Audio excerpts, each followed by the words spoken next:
টাকা নেই বলে তুমি ছোট নাকি মানুষের চোখটাই ছোট? যেদিন থেকে তোমার পকেট হালকা হয়েছে সেদিন থেকে কি মানুষের ব্যবহারও বদলে গেছে? আগে যারা সম্মান দিয়ে কথা বলতো এখন তারা উপদেশ দেয়, আগে যারা পাশে বসতো এখন দূরে দাঁড়িয়ে বিচার করে।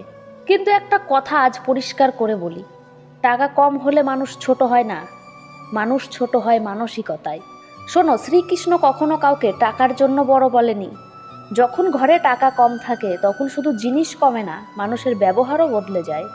আগে যারা খোঁজ নিত তারা দূরে সরে যায়, আগে যারা সম্মান দিত তারা চোখ ঘুরিয়ে কথা বলে।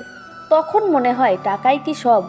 শোনো, শ্রীকৃষ্ণ কখনো কাউকে টাকার জন্য ছোট বড় বলেননি, তিনি চরিত্রের জন্য বড় বলেছেন। মহাভারতে দুর্যোধনের প্রাসাদ ছিল, কিন্তু কৃষ্ণ গিয়েছিলেন বিদুরের ঘরে। কারণ ভগবান টাকার ঝলক দেখেন না, তিনি মন দেখেন। আজ যদি তোমার পকেট ফাঁকা হয় তাতে তোমার মূল্য কমে যায় না, কমে যায় অন্যের চোখের দৃষ্টি। কিন্তু একটা কথা মনে রেখো, গরিব হওয়া লজ্জার না, অসৎ হওয়া লজ্জার।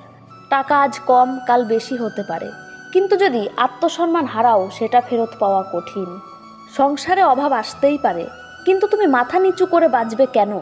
তুমি সৎ, তুমি চেষ্টা করছো, তুমি পরিবারের জন্য লড়ছো, তাহলে তুমি হেরে যাওনি। শ্রীকৃষ্ণ তাদের পাশে থাকেন যারা পরিস্থিতির কাছে বিক্রি হয়ে যায় না। আজ টাকা নেই বলে নিজেকে ছোট ভাববে না, বরং বলো আমি সংগ্রামের মধ্যে আছি। সংগ্রাম মানে শেষ না, সংগ্রাম মানে শুরু। মনে রেখো, ধনী হওয়া বড় কথা না, মনের দিক থেকে বড় হওয়াই আসল কথা। আজ টাকা কম তাই বলে আমি ছোট নই, আমি সংগ্রামে আছি। আর সংগ্রাম মানেই ভগবানের বিশেষ প্রস্তুতি।